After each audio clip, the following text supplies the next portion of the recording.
Le président américain lance même un avertissement à la nouvelle dirigeante vénézuélienne. On était préparé à frapper une nouvelle fois si on en avait besoin. Ce n'est pas exclu s'il se comporte mal. C'est que jamais nous ne redeviendrons une colonie d'aucun empire, quelle qu'en soit la couleur. Nous sommes prêts à défendre le Venezuela. Nous sommes prêts à défendre nos ressources naturelles qui doivent servir au développement national.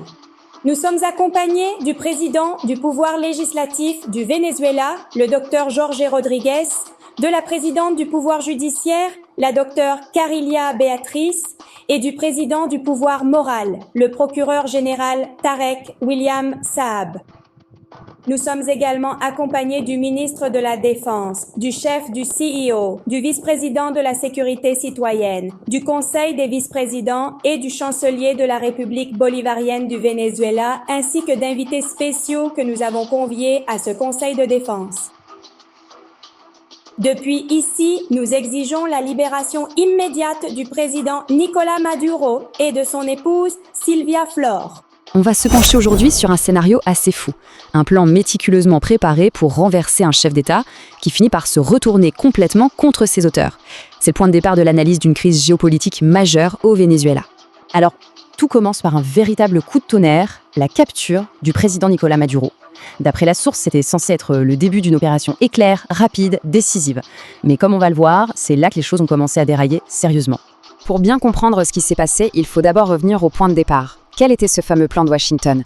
Qu'est-ce qui était prévu à l'origine? C'est le premier acte de cette histoire. La stratégie décrite par la source était, sur le papier, d'une simplicité presque brutale.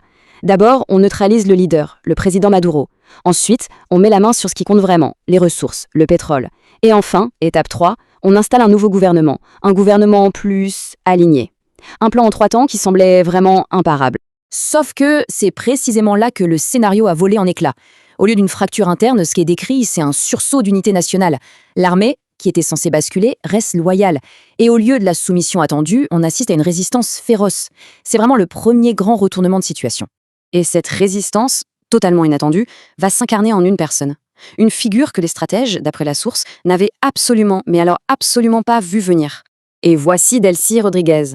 Jusqu'alors, elle était perçue comme une figure secondaire, sans réelle influence. Et pourtant, c'est elle qui va monter au créneau. Plus radicale, plus souverainiste que Maduro, elle prend les rênes du pouvoir et, de fait, déjoue complètement les calculs des planificateurs. Et sa contre-offensive est redoutable.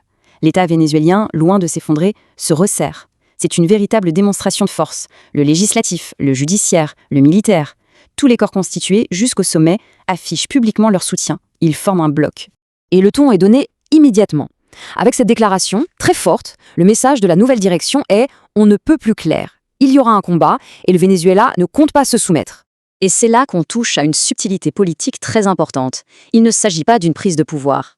Rodríguez se présente non pas comme la nouvelle présidente, mais comme la gardienne de la souveraineté, assurant l'intérim pendant l'absence forcée du président Maduro. C'est une façon de dire « nous défendons l'ordre constitutionnel ». Une nuance absolument essentielle. Bon, le plan initial est un échec. La contre-attaque de Caracas, elle, a fonctionné. Mais l'histoire est loin d'être terminée. En fait, l'échec de cette opération secrète va ouvrir la porte à une confrontation bien plus directe et potentiellement bien plus dangereuse. Face à ce bloc de résistance, la tactique change du tout au tout. Fini les manœuvres en coulisses. La source décrit une nouvelle phase, beaucoup plus frontale. Celle de l'intimidation et des menaces directes. Mais au fond, pourquoi un tel acharnement? Pourquoi le Venezuela est-il si important? Eh bien, la réponse, comme souvent dans ces cas-là, est noire, visqueuse et elle se trouve sous terre. Plus de 300 milliards de barils. Ce n'est pas juste un chiffre, c'est colossal. Le Venezuela n'est pas un producteur de pétrole parmi d'autres. Il abrite les plus grandes réserves prouvées de la planète. Contrôler ce pays, c'est contrôler une artère absolument vitale de l'économie mondiale. Et c'est là que Caracas va jouer sa carte maîtresse. Le but de l'opération, c'était de prendre le contrôle du pétrole. La réponse du nouveau gouvernement est immédiate. Un verrouillage total. Tout accès aux actifs énergétiques est bloqué par la loi. En gros, le message c'est « vous vouliez le trésor, il n'y a plus de trésor ». Et c'est là que la crise vénézuélienne change complètement d'échelle. Ça devient une affaire mondiale. D'autres acteurs, comme la Russie ou la Chine, entrent dans l'équation. Le tout dans un contexte plus large de tensions autour du dollar et de la montée en puissance des BRICS. Le Venezuela devient soudain un pion sur un échiquier beaucoup plus grand. Ce qui nous laisse avec la question finale posée par cette analyse, est-ce que cet échec marque la fin de la partie pour Washington? Ou bien est-ce que ce n'était en réalité que le premier acte d'une confrontation planétaire aux conséquences bien plus graves? L'histoire reste pour l'instant en suspens. Tout passera par les États-Unis. On est aux commandes.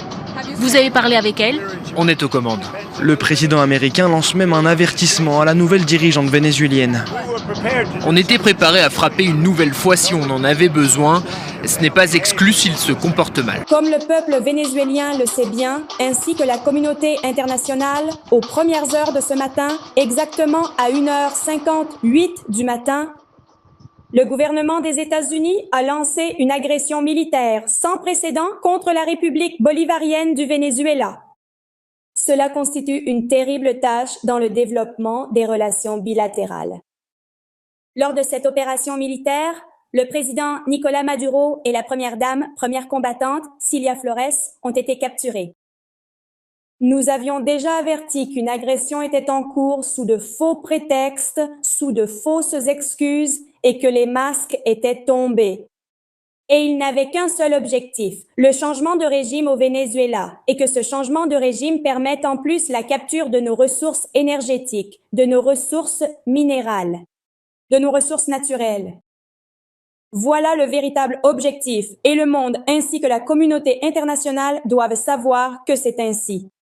Nous avons convoqué ce Conseil de défense de la nation où participent les pouvoirs publics de l'État vénézuélien.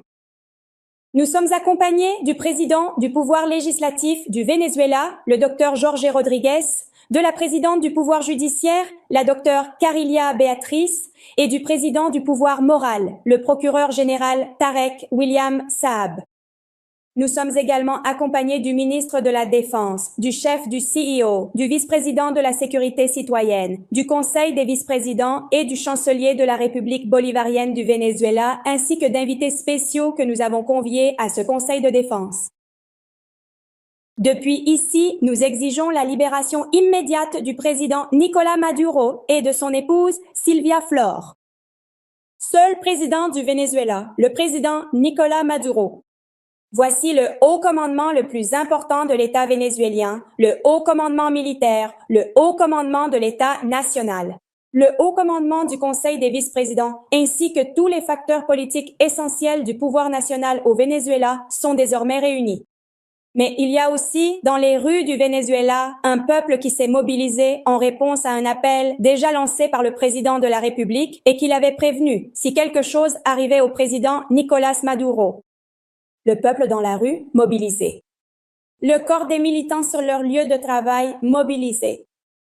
La force armée nationale bolivarienne, mobilisée et déployée sur tout le territoire national.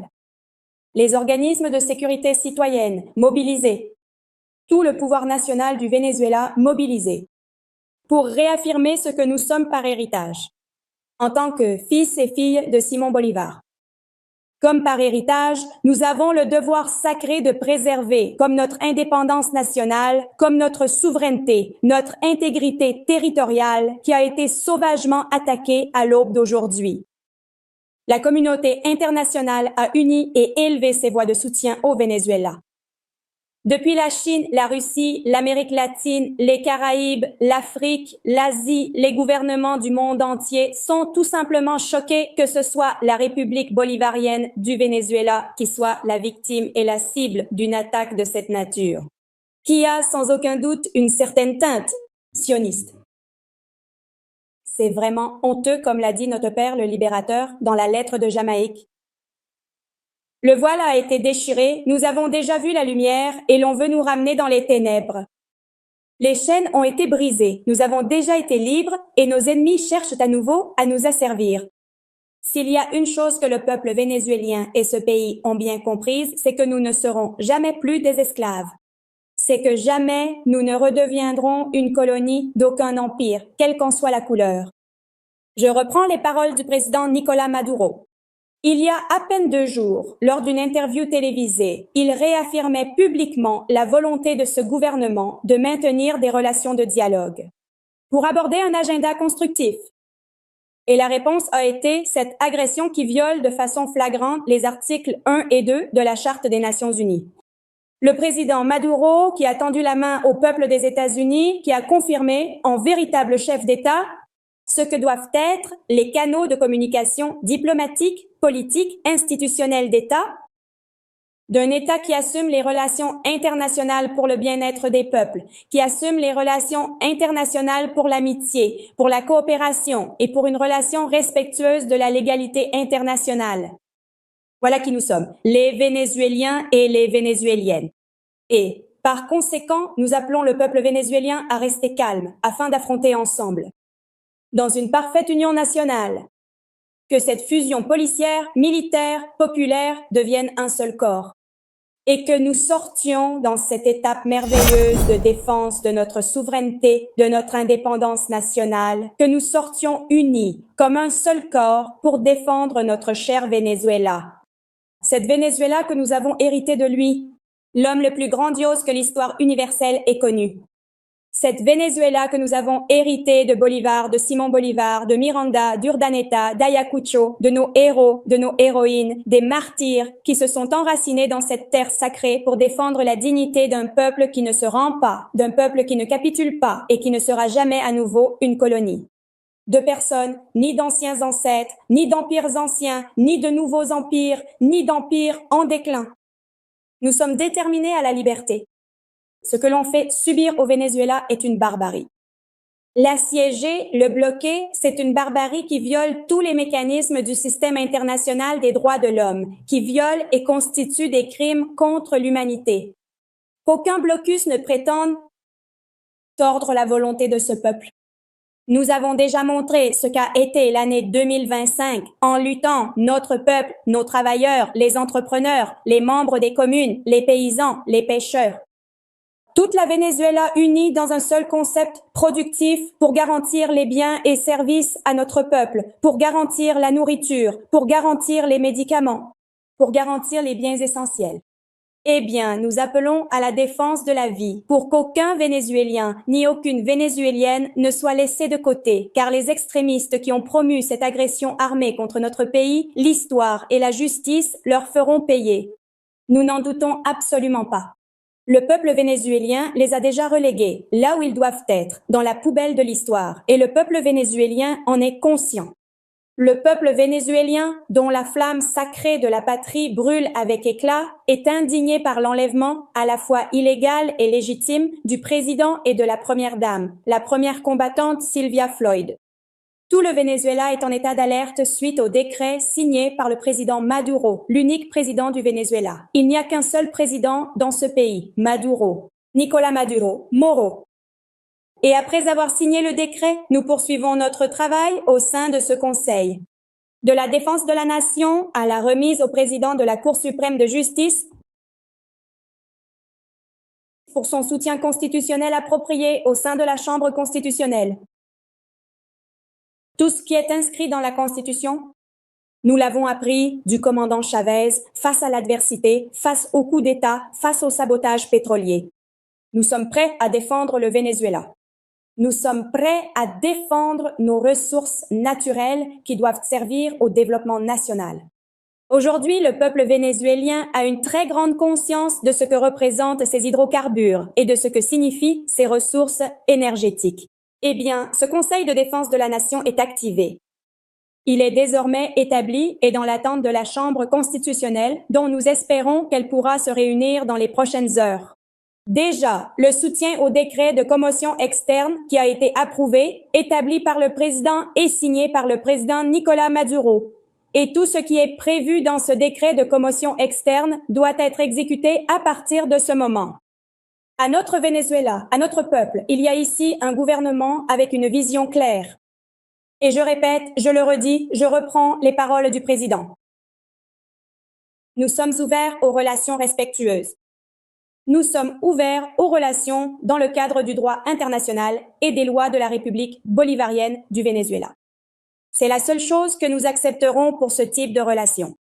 Après avoir attaqué et mené un assaut militaire contre notre nation bien-aimée et sa capitale, berceau de notre père libérateur, Simón Bolívar. Dans l'unité nationale, le peuple vénézuélien trouvera le chemin dans la paix, dans la tranquillité. Ceux qui doivent recourir à la force, ceux qui doivent recourir à la violence contre la légalité internationale n'ont pas la raison de leur côté. Nous avons la raison historique et la raison morale pour rester fermes dans la défense de la paix, de la tranquillité, du droit à l'avenir du Venezuela, du droit à la patrie qu'a le peuple vénézuélien et du droit à un avenir et au bonheur social de notre peuple. C'est ainsi que nous avançons. Chevauchant avec notre père libérateur à Angostura, nous avançons à ses côtés dans la campagne. Admirable! Nous avançons à cheval pour libérer la grande patrie et nous appelons les pays, les peuples de la grande patrie à rester unis. Parce que ce qu'ils ont fait aujourd'hui au Venezuela, ils peuvent le faire à n'importe qui. Cet usage brutal de la force pour tordre la volonté des peuples, ils peuvent l'appliquer à n'importe quel pays. Aujourd'hui, ils l'ont fait au peuple de Bolivar. Et soyez certains que le peuple vénézuélien, qui est sage, qui est patient, qui possède une patience stratégique, saura trouver le chemin pour défendre la patrie. Parfois, il suffit d'une seule phrase, d'une rumeur non vérifiée, pour que tout s'emballe sur la scène internationale. C'est assez fascinant et en même temps un peu effrayant. Aujourd'hui, on va suivre à la trace une de ces affirmations pour comprendre comment elle peut déclencher une véritable cascade de réactions géopolitiques. Alors, tout commence avec une déclaration choc. D'après les documents qu'on analyse, l'étincelle vient d'une source très proche du pouvoir au Venezuela. Et ça, évidemment, ça donne tout de suite un poids énorme à ce qui est dit. Et voilà la phrase en question, le point de départ de toute cette histoire. Les mots sont forts, hein, livrée, trahison. On ne parle pas juste d'un événement, on installe tout de suite un récit, celui d'un complot interne. C'est cette idée-là qui va mettre le feu aux poudres. Si on décortique un peu, ce qui est intéressant, c'est que l'accent n'est pas mis sur une opération américaine, mais bien sur une trahison venue de l'intérieur. L'ennemi serait dans le cercle le plus intime. On a donc ce récit d'un complot à double détente, une menace extérieure, certes, mais qui n'aurait été possible que grâce à une complicité intérieure. C'est le cocktail parfait pour créer un climat de paranoïa totale. Bien sûr, une accusation pareille ne reste pas sans écho. Elle va provoquer des réactions immédiates et, disons-le, plutôt agressives. Voyons comment, d'après les sources, des figures importantes en Russie et en Tchétchénie s'emparent de cette histoire pour leurs propres objectifs. Mais avant ça, pour bien comprendre la violence de leur réaction, il faut se mettre à leur place. L'information qui leur serait parvenue est simple, brutale et gravissime. Un chef d'État en fonction aurait été capturé par les États-Unis. Et la réplique ne se fait pas attendre. Selon ces informations, Dmitri Medvedev aurait dit, en substance, œil pour œil, dent pour dent. Il aurait même suggéré que cet acte justifierait des actions similaires en nommant carrément le chancelier allemand comme cible potentielle. On est face à une escalade verbale absolument spectaculaire. Et ça ne s'arrête pas là. Une autre voix, celle de Ramzan Kadyrov, se serait ajoutée au concert de menaces. Lui, il fait un lien direct avec la situation en Ukraine en utilisant l'affaire Maduro comme un avertissement très clair au président Zelensky. On voit bien comment une information même pas confirmée est immédiatement récupérée et instrumentalisée. Pour donner encore plus de poids à cette histoire, le récit ne s'arrête pas aux déclarations du moment. Non, il va chercher dans le passé, il va construire un parallèle historique pour rendre le tout plus crédible. Voyons un peu comment c'est fait. Le parallèle qui est choisi, ce n'est pas n'importe lequel. C'est la fameuse mission américaine en Somalie en 1993, l'incident de la chute du Faucon Noir. Et le lien d'après les documents, ce serait la même unité d'élite, la Delta Force, qui serait impliquée dans les deux cas. L'idée est claire, réveiller le souvenir d'un des pires fiascos militaires américains. Et pour bien enfoncer le clou, on nous rappelle les chiffres, qui sont brutaux. D'abord le bilan humain pour cette unité d'élite, 18 soldats de la Delta Force tués, plus 70 blessés dans les rangs américains. Et sur le plan matériel, 2 hélicoptères Black Hawk abattus. Ces chiffres ne sont pas là par hasard, ils sont là pour marteler l'idée du coût exorbitant et de l'échec de l'opération. La conclusion de la source est sans appel. Cet épisode est qualifié comme l'une des plus grandes humiliations militaires américaines du XXe siècle. En créant ce lien, le message sous-jacent est simple. Une nouvelle opération de ce genre serait non seulement risquée, mais elle pourrait bien se solder par une humiliation similaire. Mais la pression sur un régime, ce n'est pas que militaire ou rhétorique. L'analyse nous emmène sur un autre terrain, beaucoup plus discret, beaucoup plus silencieux, celui de la pression financière. Et là, on change complètement d'ambiance. On passe des menaces tonitruantes à la froideur d'un communiqué officiel. La Suisse, par exemple, aurait gelé les avoirs de Maduro et de ses proches pour éviter que l'argent ne s'évapore. Le contraste est vraiment saisissant. D'un côté, on menace d'enlever des chefs d'État. De l'autre, on lance des procédures financières, légales, méthodiques, avec en plus la promesse de rendre l'argent au peuple vénézuélien si son origine est illégale. Le récit met habilement en parallèle ces deux types de pression, l'une explosive et l'autre implacable. Après avoir parcouru l'accusation, les menaces, le parallèle historique et la pression financière, le récit prend un virage assez inattendu. Il nous invite à faire une pause et à nous interroger sur tout ce qu'on vient de voir. Et tout se termine par cette question, posée par la source elle-même, de façon presque ironique. Après nous avoir déroulé toute cette histoire dramatique, elle demande « Souhaitez-vous que je vérifie l'exactitude de ces informations ?» Et c'est là que tout bascule. Au-delà du tourbillon des déclarations et des réactions, la question fondamentale reste la même. Qu'est-ce qui est vrai ? Dans cette guerre de l'information, c'est peut-être ça, la seule question qui compte vraiment. C'est-à-dire que comment ont-ils enlevé Maduro ? Ils ont enlevé Maduro par une trahison, c'est-à-dire que Maduro a été trahi par des gens de sa garde, des gens qui étaient chargés de le protéger. Est-ce qu'on est sûr de ça ? Ah oui, c'est absolument. Il y a pas de commando Delta, il y a pas de SAS, il y a pas de film. C'est pas G007 qui est venu chercher Maduro à Caracas. Il a été trahi par son entourage. Et après, les Américains l'ont récupéré et sous statut de trafiquant de drogue. C'est comme s'il était Pablo Escobar, parce que la chose a été confiée à la DEA et les officiers, les militaires qui entouraient Maduro avaient un grand écusson sur la poitrine DEA pour que ce soit bien clair, que ce soit une opération. Des pro-Maduro qui ne désarment pas et appellent au sursaut national. L'armée qui accepte comme présidente par intérim Delcy Rodriguez, jusqu'à présent vice-présidente de Nicolás Maduro, elle-même menacée du pire selon Washington, si elle ne fait pas ce qu'il faut. À cette question donc, qui dirige ? Un seul connaît la réponse. Ne me demandez pas qui est aux commandes, car je vous donnerai une réponse qui sera très controversée. Qu'est-ce que cela veut dire ? Nous sommes aux commandes. Aux commandes du Venezuela et des plus grandes réserves mondiales de pétrole. De quoi peut-être redessiner un monde façon Trump, ou tel un jeu de stratégie, il suffit de déplacer un pion. Et le voisin colombien dans tout ça. La Colombie est très malade aussi. Elle est dirigée par un malade mental qui aime fabriquer de la cocaïne et la vendre aux États-Unis. Et croyez-moi, ça ne va pas durer. Des accusations rejetées en bloc par le président colombien Gustavo Petro, dont le pays est placé en état d'alerte. Et quand Donald Trump pointe du doigt Cuba, pour lui le sort en est jeté. La Havane, privée du pétrole vénézuélien, est aujourd'hui comme un fruit bien mûr. Cuba est prêt à tomber, vous le savez. Cuba a l'air d'être prêt à tomber. Menace également sur le Mexique, accusé de ne pas lutter suffisamment contre les cartels de la drogue. Ressurgit aussi la question du Groenland, relancée notamment ce week-end après la publication dans l'entourage de Donald Trump. Oui, effectivement, Nicolás Maduro et son épouse ont donc passé la nuit au centre de détention de Brooklyn. Ils sont donc transférés dans un convoi ce matin. Ils se rendront au tribunal qui se situe au sud de Manhattan, proche de l'hôtel de ville et du district financier. Nicolás Maduro devra ensuite comparaître devant un juge fédéral, a priori aux alentours de midi, heure locale. Alors, cette audience ne marque pas le début du procès, rappelons-le. En fait, elle constitue la première étape du parcours judiciaire, un parcours qui sera long. Mais lors de cette séance, les chefs d'accusation sont officiellement lus aux prévenus, leur identité est confirmée et leur situation juridique est établie. Alors, on s'attend à ce que Maduro et son épouse, Cilia Flores, plaident non coupables et le juge leur ordonnera presque certainement de rester en détention. Alors cette audience devrait, elle, rester relativement brève, mais elle est déterminante car elle ouvre la voie aux étapes judiciaires à suivre, qu'il s'agisse de fixer par exemple de nouvelles dates d'audience. Et il faudra ensuite constituer un jury pour examiner les preuves à leur encontre et cela pourrait prendre plusieurs mois. Alors voilà pour l'aspect juridique avec cette comparution annoncée donc à la mi-journée heure américaine, vous nous le disiez, et donc on est en train de vivre en direct cette séquence, vous l'apercevez.